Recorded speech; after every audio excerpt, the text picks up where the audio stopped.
B J پی کے اس الزام کے بعد کہ کانٹریکٹر سچن پنچال کی خودکشی وزیر آئی ٹی پریانک کھرگے کے قریبی ساتھی راجو کپنور کی ہراسانی کی وجہ سے ہوئی، پریانک کھرگے نے بی جے پی پر شدید تنقید کی کہ وہ اس واقعے کو سیاسی رنگ دے رہے ہیں۔ اس الزام کے جواب میں پریانک کھرگے نے کرناٹک کے وزیر اعلیٰ کو ایک خط لکھا جس میں اس کیس کی تحقیقات کسی آزاد ادارے جیسے کرمنل انویسٹیگیشن ڈپارٹمنٹ CID سے کروانے کی درخواست کی۔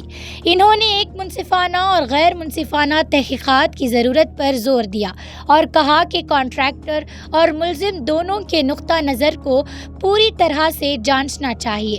پریانک کھرگے نے یہ بھی نشاندہی کی کہ بی جے پی کے دور حکومت میں بھی کئی ٹھیکیداروں نے خودکشی کی تھی اور ان کا رد عمل سیاسی مقاصد کے تحت ہے۔